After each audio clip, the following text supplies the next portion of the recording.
So how can you be one with everything and everyone in your life? Hi, my name is Solera. So I am a spiritual channel. I'm also the author of the Life Manual Trilogy, which is a series of texts given to me by the spiritual guides to upgrade humanity and move forward in their consciousness. So today I have a question from another reader, and I'm going to get started right now. Give me a second.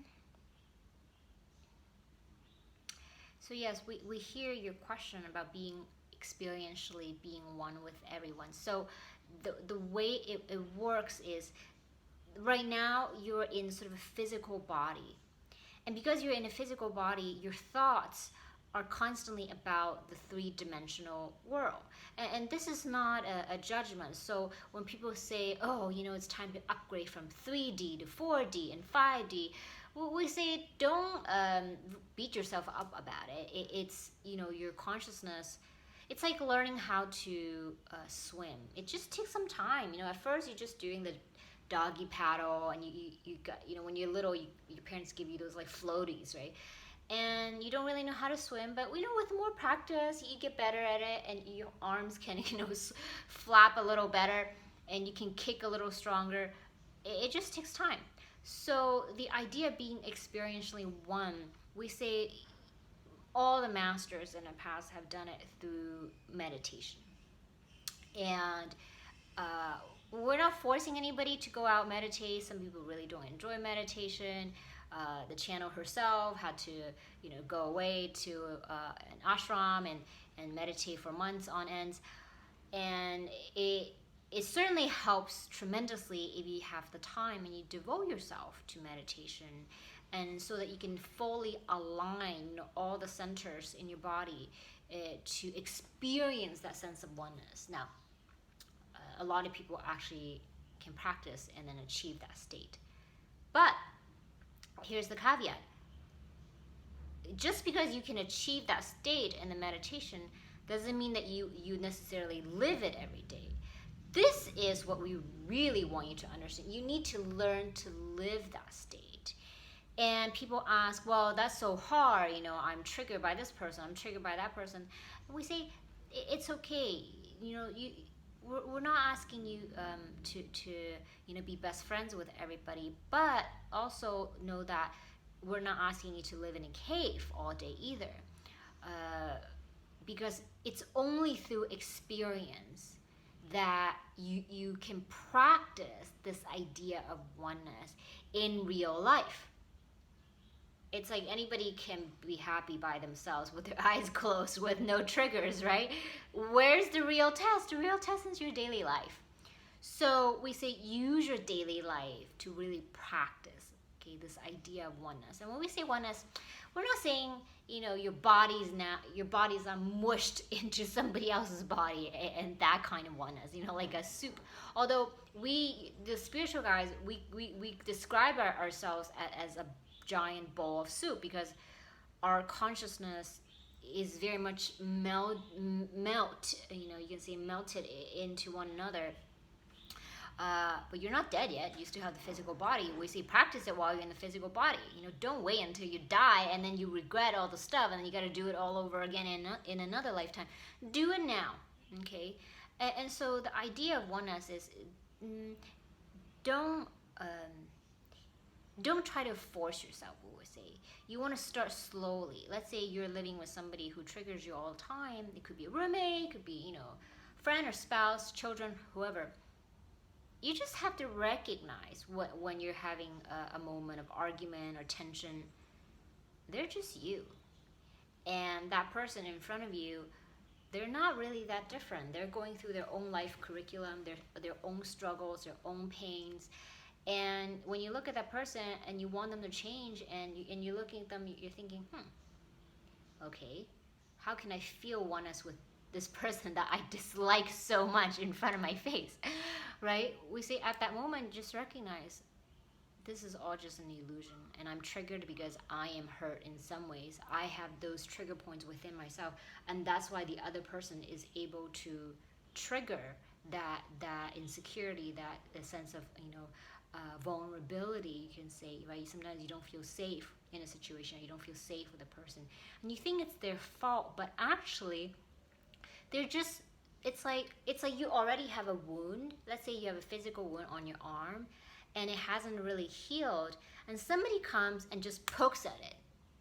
You know, they give you like a good smack on the arm when you have like this wound already. Well, yeah, it's going to hurt and you're not going to like that person very much, okay? But we see that wound very often is inside, right? It's easy sort of to fix the outside wound because your body just knows sort of what to do. Your body says, okay, you've got, you know, a little bruise over here. After a couple days, you know, it might turn a little bit purple, but after a couple days, that purple just sort of disappears and it's fine. It heals on its own. Okay, but very often, some of the wounds on the inside are the wounds that you're holding on to. Okay, you're grasping it. It's like you're holding on a rope and you don't want to let go of this rope. You say, I'm correct, I'm right, they're wrong, I'm right, they're wrong, I'm right, they're wrong. And you're asking us how do you feel this oneness with everything and everyone? Well, if you insist that you're right all the time, you know, don't let us tell you otherwise. But it's because you think you're right all the time. And so we're not saying this like, oh, you know, you need to go confess your sin and repent. This is not what we're asking you. But if you say you want to feel oneness with other people, who has to change? Don't expect the other person to change. It's not going to happen, okay?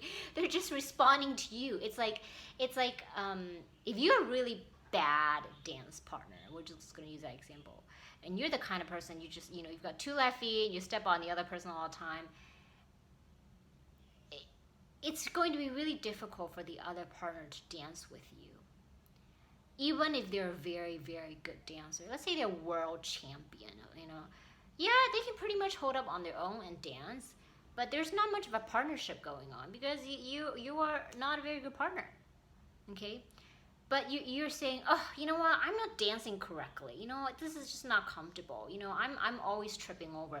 And you're blaming the world champion dancer for not making the dance partnership work. This is literally how people are. That's literally what they're saying very often, okay? We're not criticizing if you really are a bad dancer. It's totally okay that you're a bad dancer. Maybe you're good at other things. But, you know, the analogy is basically what happens in your real life. It could be with your spouse, it could be with your coworker, it could be just some random person on the street that you met and you don't like them, okay, for whatever reason. And you're saying this partnership sucks because they can't dance.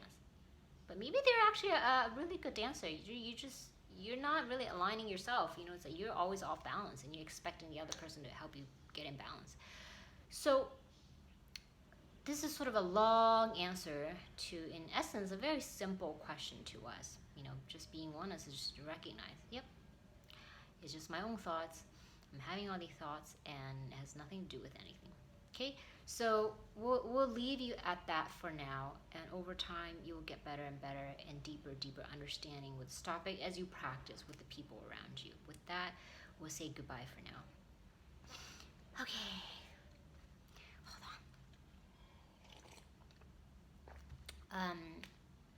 Yeah, I have a lot of trouble with that one too, so don't worry. Just really hard, you know, when the other person's triggering you, you're like, oh, he sucks. So I don't really know how to help you with that one personally because I'm still working on that one myself. Yeah, it really is like little by little. I feel like it's totally a life journey with this one because like maybe you're really successful in your personal relationship, but I have clients that are, you know, they're married, they're happily married, but they just can't figure out how to deal with their, you know, colleagues and coworkers or superiors or subordinates. Like, that's just such a huge struggle for them, and that's like their main struggle in life. But you know, other clients of mine, it's fine, you know, they're pretty good with work, but then their personal relationship, they really have a hard time, maybe with their children, with their spouse. It's like, right? So like the area that's difficult may be different for somebody, you know, for everybody, but we're all going through the same thing. So I'm here for you and I'm totally with you. All right, I'll see you in the next video.